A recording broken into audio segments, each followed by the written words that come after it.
La rencontre de trois chefs d'état-major des armées, l'Ivoirien, le Français et le Béninois. La France, la Côte d'Ivoire et le Bénin bâtissent un partenariat stratégique pour la sécurité régionale. Les chefs d'état-major de la Task Force 3+, sont à Cotonou pour discuter d'actions concrètes dans le cadre de la sécurisation de la sous-région. Qui dit sécurité dans la sous-région ouest-africaine parle du terrorisme auquel font face ces pays. Rencontre qui nous a permis de mettre en place des lignes d'opération, des registres que nous allons faire évoluer afin de mieux faire face au terrorisme. C'est ainsi que... Task Force 3+, une force qui comprend la Côte d'Ivoire, le Bénin et la France. C'est-à-dire Alassane Dramane Ouattara, Patrice Talon et le maître Emmanuel Macron.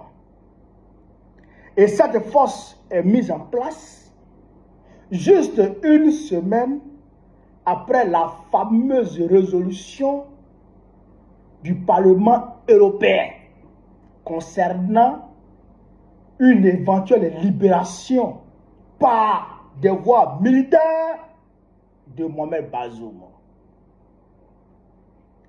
Le Parlement européen a dit avant-hier, la semaine passée, qu'eux, ils doivent de tous les moyens pour réinstaller Bazoum. Et une semaine après ça, vous allez créer une façon à Cotonou, au Bénin, à quelques encablures de la frontière nigérienne. Et vous dites que vous voulez lutter contre le terrorisme. Mais si vous voulez lutter contre le terrorisme, pourquoi vous ne contactez pas le Burkina Faso qui est en pro-terrorisme? Pourquoi vous ne contactez pas le Mali qui est en pro-terrorisme? Pourquoi vous ne contactez pas le Niger qui est en pro-terrorisme si vous voulez lutter contre le terrorisme? Bon, on va dire que, ok, bon, avec ces trois pays-là, les relations ne sont pas au beau fixe. Donc, non. Mais quand même, le Togo est là. Le Togo aussi a été plusieurs fois attaqué par le terrorisme. Le Togo est là. Pourquoi vous n'avez pas inclus le Togo dans votre force?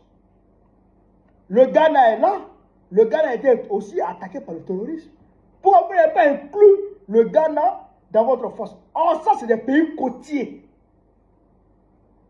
Le Togo est un pays côtier, le Ghana est un pays côtier, et ces deux pays-là ont été eux aussi attaqués par le terrorisme. Pourquoi vous ne les incluez pas, eux aussi, d'accord, dans votre force-là? Et le Ghana, et le Sénégal, et la Guinée, pourquoi c'est vous deux plus la France? Pourquoi? Pourquoi c'est Côte d'Ivoire, Bénin, plus France? Pourquoi? Et aujourd'hui, 21 mars 2026, qu'est-ce qui se passe?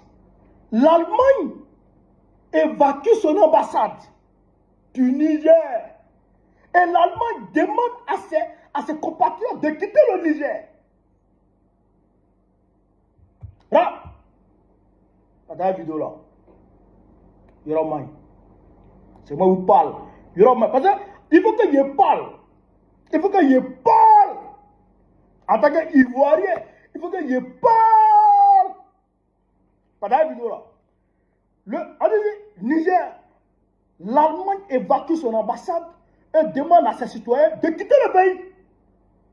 Berlin justifie sa décision par un risque élevé d'enlèvement, de crimes violents et d'attentats terror, notamment envers les ressortissants occidentaux.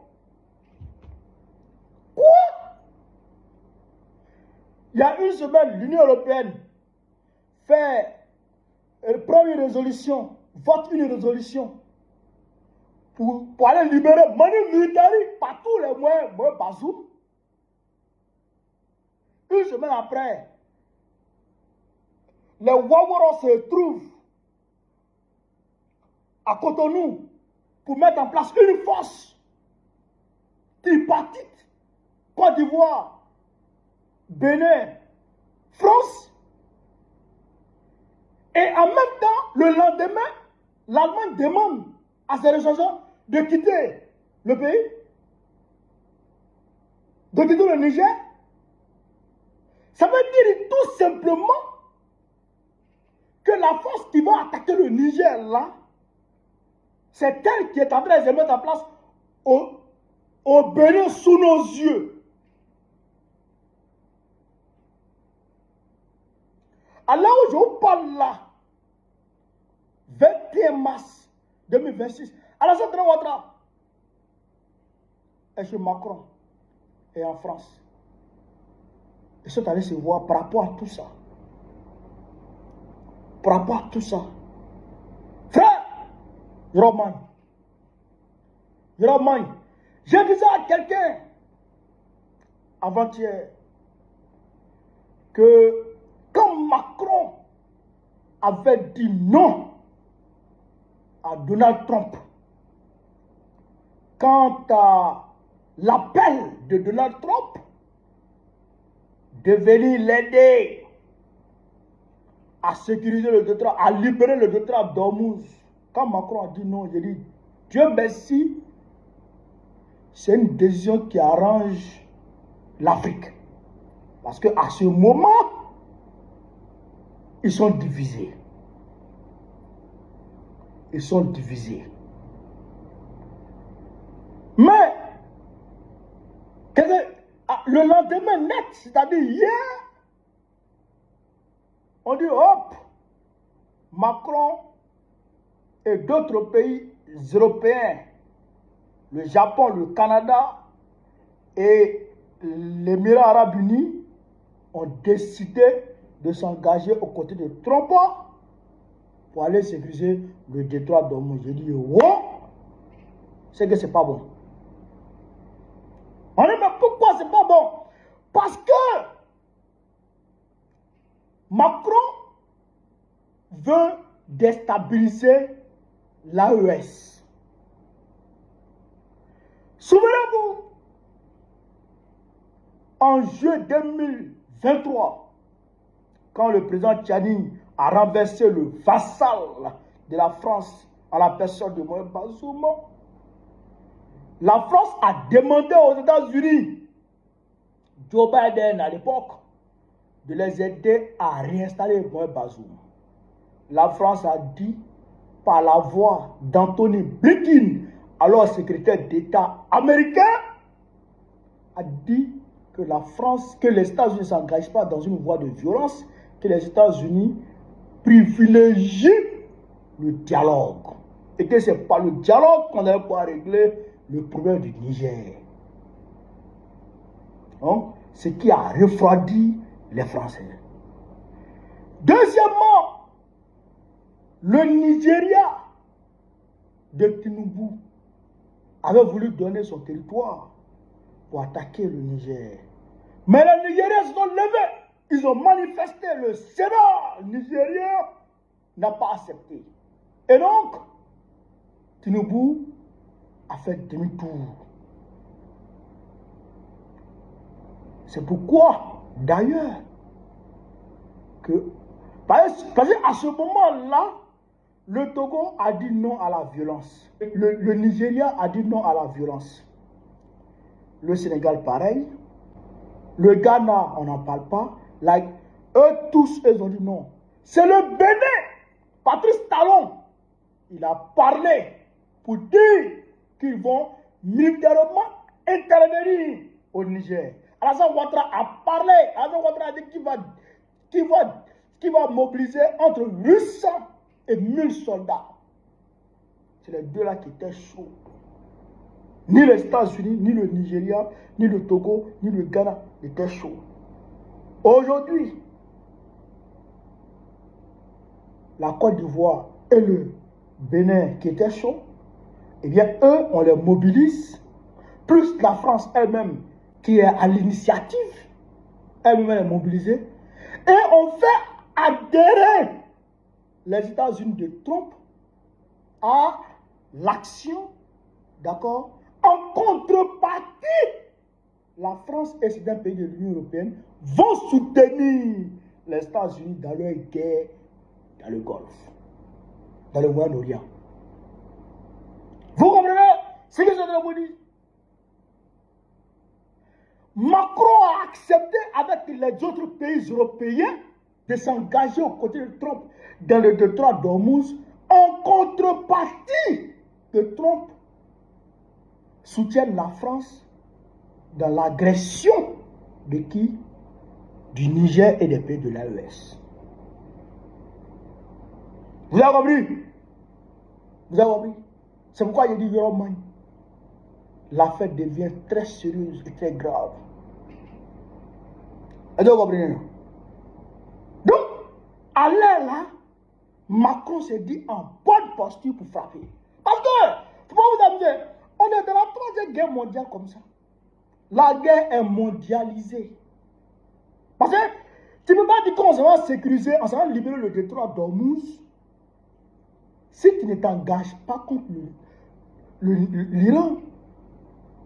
Non, tu es déjà engagé contre l'Iran puisque le détroit d'Ormuz est bloqué par l'Iran. Et si toi tu viens, plus tu vas venir libérer là. Mais ce n'est pas des feuilles mortes que tu t'en vas balayer pour enlever. Non. C'est des missiles qui vont pleuvoir sur toi. Et tu t'en vas pour intercepter les missiles qui vont descendre sur les navires qui seront derrière. Mais si un missile descend, de la manière les Iraniens envoient les missiles par fragmentation. Si un missile par fragmentation descend et puis frappe le Charles de Gaulle, qu'est-ce que Macron va faire? Il va riposter. En fait, c'est une déclaration de guerre. Le fait de dire qu'on se va libérer le détroit d'Ormuz, c'est une déclaration de guerre qu'on fait à l'Iran. Comme ça. Donc, la France accepte de rentrer en guerre avec l'Iran aux côtés des États-Unis pour que les États-Unis, en contrepartie, l'aident à attaquer l'AES. Donc, il faut faire très très attention, chers camarades. Mais ce que je voudrais dire aux Béninois, aux militaires béninois et aux militaires ivoiriens, c'est que si vous acceptez d'attaquer le Niger, c'est-à-dire que c'est une honte, non seulement pour vous, mais c'est une honte pour l'Afrique. Et nos aïeux qui se sont battus pour l'indépendance, et nos aïeux qui ont été envoyés comme chair à canon pour aller libérer la France, vont vous maudire à jamais. Regarde, depuis là où ils sont, depuis leur position, ils vont vous maudire à jamais. Vous êtes des maudits. On ne va pas prendre les armes pour tirer sur son frère noir, sur ordre de blanc. Macron ne peut pas s'asseoir depuis l'Élysée pour ordonner à Draman Ouattara d'attaquer un pays africain. Et puis vous, les soldats noirs, vous allez vous lever pour aller attaquer un pays africain. Ça, là, au XXIe siècle, là, on ne peut plus voir ça. On ne peut plus accepter ça. Si vous acceptez ça, c'est que vous êtes des maudits à jamais. C'est-à-dire que vous-même, non seulement vous devez avoir honte de vous-même, mais vous devrez avoir honte même de marcher devant les autres êtres humains. Mais vous ne serez plus considérés comme des êtres humains, vous serez considérés comme des vulgaires singes, des vulgaires macaques. Et là, vous comprenez ça? Si Ouattara vous donne les armes pour dire allez-y attaquer l'AES, retournez les armes contre lui. Parce qu'on ne peut plus accepter de tirer sur un noir sur ordre de blanc. Jamais de la vie. Moi, Bazoum là, où il est là, il mange caviar, il mange saumon fumé. C'est-à-dire qu'il mange par jour là. Il est au palais présidentiel. Il est au palais présidentiel. Ils ont libéré sa femme. On dit, madame, tu peux aller là où tu veux. Elle dit, je ne vais nulle part, je vais rester avec mon mari. Parce qu'elle sait qu'elle est bien traitée, elle est à l'aise. En quoi la situation de Bazoum dérange la Côte d'Ivoire? En quoi est-ce que la situation de Bazoum nous dérange, nous les Ivoiriens? En quoi? Nous, on n'a pas besoin du uranium du Niger, on n'a pas besoin du pétrole du Niger, on a le gisement baleine, on a le gisement Kalao, on a café, on a cacao. Nous, Ivoiriens, là, on va aller chercher quoi au Niger? On va aller combattre les Nigériens, là. C'est pourquoi?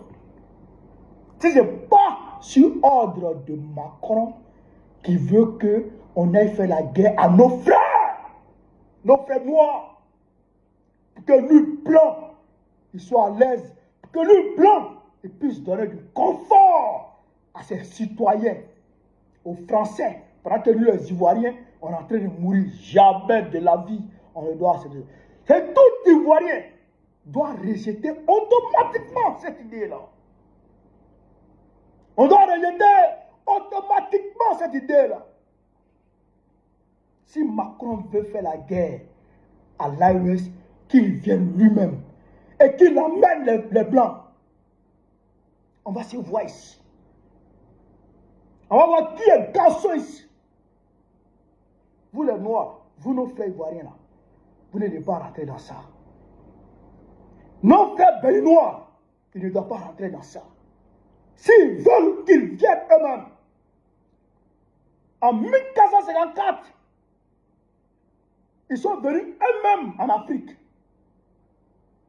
avec les armes, parce qu'ils avaient les armes à feu, ils avaient inventé les armes à feu.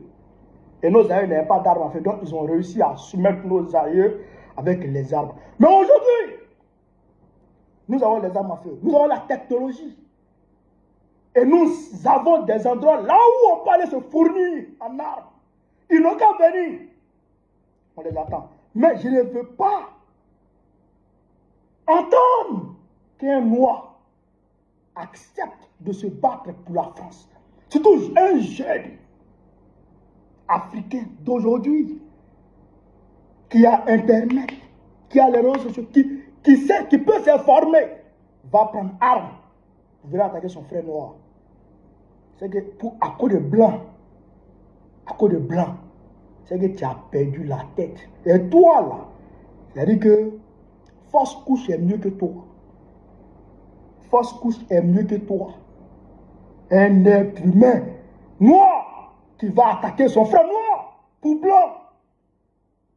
Fausse couche est mieux que toi. Voilà cette vidéo là. Voilà ce que je voulais dire. Sur ce, vive l'Afrique libre. Vive le panafricanisme. Vive tous les peuples panafricains. Vive l'AES. Vive l'AES. Babo présente Pikora très prochainement. Inch'Allah. On est ensemble, les gars. Merci.